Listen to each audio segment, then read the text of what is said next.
ರಾಜ್ಯದಲ್ಲಿ ಮಳೆಯ ಅಬ್ಬರ ಸದ್ಯ ಇಳಿಮುಖವಾಗಿದೆ. ಮುಂದಿನ ಕೆಲ ದಿನಗಳಲ್ಲಿ ಒಣ ಹವೆ ಮುಂದುವರಿಯಲಿದೆ ಅಂತ ಹವಾಮಾನ ಇಲಾಖೆ ತಿಳಿಸಿದೆ. ಆಗಸ್ಟ್ 22ರಿಂದ 26ರವರೆಗೆ ರಾಜ್ಯದ ಕರಾವಳಿ, ಮಲೆನಾಡು ಮತ್ತು ಉತ್ತರ ಹಾಗೂ ದಕ್ಷಿಣ ಕರ್ನಾಟಕದ ಬಹುತೇಕ ಜಿಲ್ಲೆಗಳಲ್ಲಿ ಒಣ ಹವೆ ಇರುವ ಸಾಧ್ಯತೆ ಇದೆ.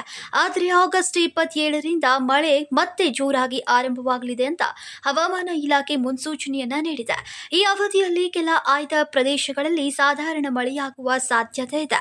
ಇನ್ನು ಹವಾಮಾನ ಇಲಾಖೆಯು ಕೆಲ ಜಿಲ್ಲೆಗಳಿಗೆ ಯೆಲ್ಲೋ ಅಲರ್ಟ್ ಅನ್ನು ಘೋಷಣೆ ಮಾಡಿದೆ. ಅದರಲ್ಲಿ ಉತ್ತರ ಕನ್ನಡ, ದಕ್ಷಿಣ ಕನ್ನಡ, ಉಡುಪಿ, ಬೆಳಗಾವಿ, ಬೀದರ್, ಧಾರವಾಡ, ಹಾವೇರಿ, ಕಲಬುರಗಿ ಮತ್ತು ಯಾದಗಿರಿ ಜಿಲ್ಲೆಗಳು ಸೇರಿವೆ. ಜೊತೆಗೆ ಚಿಕ್ಕಮಗಳೂರು, ಚಿತ್ರದುರ್ಗ, ದಾವಣಗೆರೆ, ಹಾಸನ್, ಕೊಡಗು, ಮೈಸೂರು, ರಾಮನಗರ, ಶಿವಮೊಗ್ಗ, ಬೆಂಗಳೂರು ನಗರ, ಬೆಂಗಳೂರು ಗ್ರಾಮಾಂತರ, ಗದಗ, ಕೊಪ್ಪಳ, ರಾಯಚೂರು, ವಿಜಯಪುರ, ಚಾಮರಾಜನಗರ, ಚಿಕ್ಕಬಳ್ಳಾಪುರ, ಕೋಲಾರ, ಮಂಡ್ಯ, ತುಮಕೂರು ಮತ್ತು ವಿಜಯನಗರ ಜಿಲ್ಲೆಗಳಲ್ಲಿ ಮಳೆಯಾಗುವ ಸಾಧ್ಯತೆ ಇದೆ.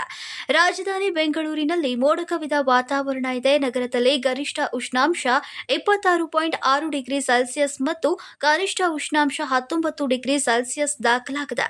ಕೆಂಪೇಗೌಡ ಅಂತಾರಾಷ್ಟ್ರೀಯ ವಿಮಾನ ನಿಲ್ದಾಣ ಹಾಗೂ ಜೆಕೆವಿ ಕ್ಯಾಂಪಸ್ನಲ್ಲಿ ಗರಿಷ್ಠ ಉಷ್ಣಾಂಶ 27 ಡಿಗ್ರಿ ಸೆಲ್ಸಿಯಸ್ನಷ್ಟು ದಾಖಲಾಗಿದೆ. ಇನ್ನು ಮಹಾರಾಷ್ಟ್ರದ ಘಟ್ಟ ಪ್ರದೇಶದಲ್ಲಿ ಮಳೆ ಜೋರಾಗಿದೆ.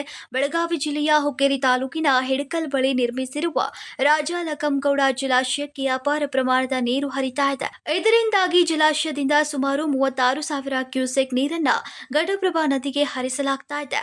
ಮಾರ್ಕಂಡೇಯ ಮತ್ತು ಬಳ್ಳಾರಿ ನಾಲೆಗಳಿಂದ ಕೂಡ ಸೇರುವ ನೀರಿನ ಜೊತೆಗೆ ಸುಮಾರು 53,000 ಕ್ಯೂಸೆಕ್ ನೀರು ಗೋಕಾಕ್ ಫಾಲ್ಸ್ನಲ್ಲಿ ಜಲವೈಭವವನ್ನ ಉಂಟು ಮಾಡಿದೆ. ನಾನು 86 ಕೆಜಿ ಇದ್ದವಳು 71 ಕೆಜಿ ಬಂದಿದ್ದೀನಿ. ವಯಸ್ಸಾದ್ಮೇಲೆ ಸ್ಮಾರ್ಟ್ ಆಗಿ ಕಾಣ್ತೀರಾ ಅಂದ್ರೆ ಜಿನ್ನಿ. 126 ಕೆಜಿ ವೇಟ್ ಇದ್ದು ನಾವು ಈಗ 114 ಕೆಜಿ ಲೆಕ್ಕ ಬಂದಿದ್ದೀವಿ. ಯಾವುದೇ ಸೈಡ್ ಎಫೆಕ್ಟ್ ಆಗಿಲ್ಲ. 84ರಿಂದ 50 ಕೆಜಿ ಬಂದೆ. ಆಮೇಲೆ ಸಣ್ಣಗೆ ಫಿಟ್ ಆಗಿದ್ದೀನಿ. ಅದಕ್ಕೆ ನಾನು ಯೂಸ್ ಮಾಡ್ತಾ ಇರೋದು ಜೀನಿ ಸ್ಲಿಮ್.